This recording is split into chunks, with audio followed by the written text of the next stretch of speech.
depoimento exclusivo ao Fantástico. O primeiro da líder oposicionista Maria Corina Machado a uma TV de fora da Venezuela desde as eleições do último domingo. Muito obrigada pela oportunidade de falar com o povo do Brasil, que eu sei que acompanha de perto a luta dos venezuelanos por um país com liberdade, justiça e dignidade. O que estamos vivendo nessas horas cruciais vai determinar o futuro não só de milhões de venezuelanos, mas também da estabilidade política da região. Essas horas cruciais começaram a ser contadas à meia-noite da madrugada, de domingo para segunda, na Venezuela. Muito depois do horário previsto, o chefe do Conselho Nacional Eleitoral, controlado pelo governo de Nicolás Maduro, faz um anúncio. Nicolás Maduro Moro, 51.20%. El candidato Edmundo González, 44.2%. Foi isso. Elvis Amoroso não apresentou nenhum boletim de urna, só o suposto resultado final. Teriam sido apurados 80% dos votos, apontando a reeleição de Maduro, que está no poder desde 2013. Uma tendência contundente e irreversível. No Recife, esse cientista político achou estranho.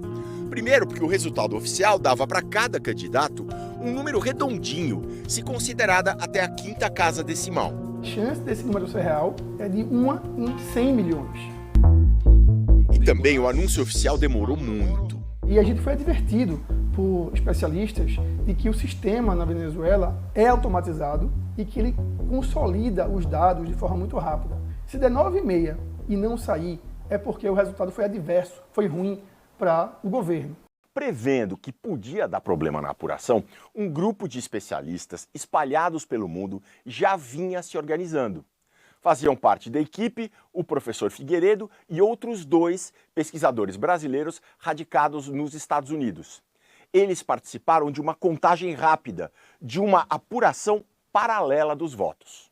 E ela é muito útil em situações contextuais em que nós desconfiamos ou que a gente tem informações que a integridade eleitoral daquele país não é tão forte assim. É como numa pesquisa de opinião pública, como dizer, numa eleição para prefeito. Você não precisa entrevistar cada habitante da cidade para saber qual é a intenção de voto para cada candidato. Basta ouvir uma pequena amostra, selecionada com muito critério. O cientista faz uma comparação com um exame de sangue. Você não precisa tirar todo o sangue do paciente para concluir se ele está com glicose alta ou com triglicerídeo alto. Você tira uma parte do sangue. Com as urnas da Venezuela foi assim. Os pesquisadores, de um total de 30 mil urnas, selecionaram 1.500, tomando cuidado para ser uma escolha bem equilibrada e representativa do país como um todo. A gente não podia pegar somente redutos da oposição, ou somente redutos que Maduro domina. O plano, inclusive, era ir pegando os dados no próprio site do Conselho Eleitoral, para fazer uma soma rápida e logo antecipar o resultado. Só que, misteriosamente, o site saiu do ar. E aí foi acionado um plano B, como a líder oposicionista descreveu ao Fantástico. Nos centros eleitorais tivemos uma estrutura cidadã nunca vista, com mais de 1 milhão de voluntários em todo o país para que fôssemos recebendo um a um os boletins oficiais das urnas. Com isso, em 24 horas, pudemos anunciar que o candidato Edmundo González foi eleito com uma margem enorme. Essas informações estão disponíveis para o mundo inteiro.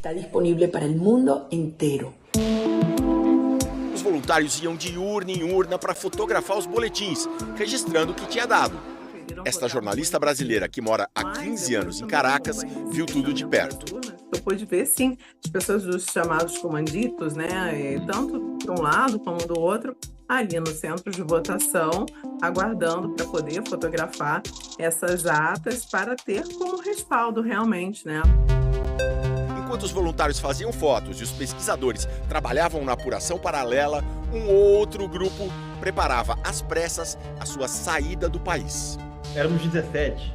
Quem podia sair, saiu. A chefia ficou em Caracas esperando que os observadores que estavam no interior voltassem para a capital, fossem colocados em novos voos.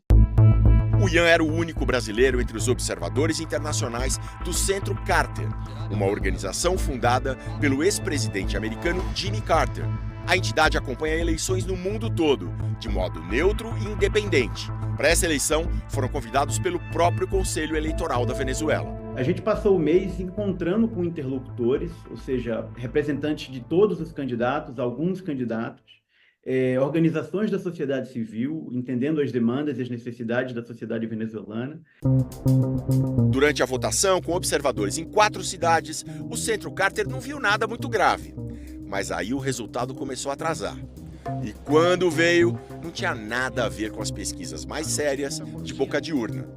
Então, a gente entendeu que qualquer coisa que a gente tivesse para dizer sobre o pleito venezuelano, seria melhor a gente dizer fora do país. Na terça-noite, todo o grupo do Centro Carter já estava em segurança, fora do território venezuelano. E a equipe de contagem paralela tinha seu resultado. Deu 66% para Edmundo González e 31% para o Nicolás Maduro.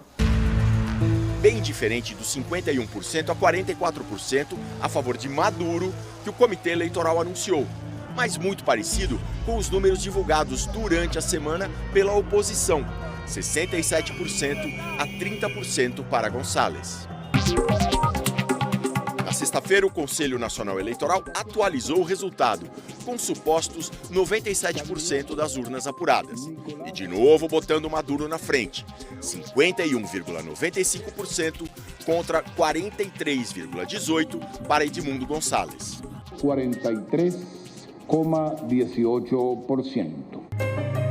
O Centro Carter, para quem o brasileiro Ian trabalha, disse que essa eleição não pode ser considerada democrática, porque houve total falta de transparência no anúncio dos resultados, o que constitui uma grave violação de princípios eleitorais.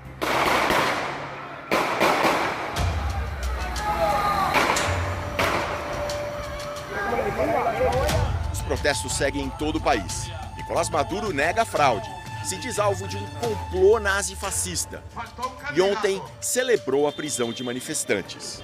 Temos 2.000 presos capturados, máximo castigo. Esta vez não vai haver perdão. Enquanto isso, no mesmo dia, Maria Corina Machado liderava uma manifestação em Caracas. Vamos a chegar hasta el final. Depois, ela não voltou para casa, mas para um esconderijo. Me perguntavam se eu temo por minha vida. Me perguntam se eu temo pela minha vida. Claro, todos tememos por nossas vidas e também tememos pela nossa liberdade, porque há ordens de captura contra nós. Mas este é um momento que temos de nos manter erguidos. Mas este é um momento no qual temos que elevar-nos. Nesse depoimento exclusivo, ela também fez um agradecimento. Eu estou muito agradecida como venezuelana. Como venezuelana, fico muito agradecida pela resposta de alguns governos, de alguma maneira próximos a Maduro, como Brasil, Colômbia e México, e que assumiram posições muito firmes para que a verdade eleitoral seja conhecida.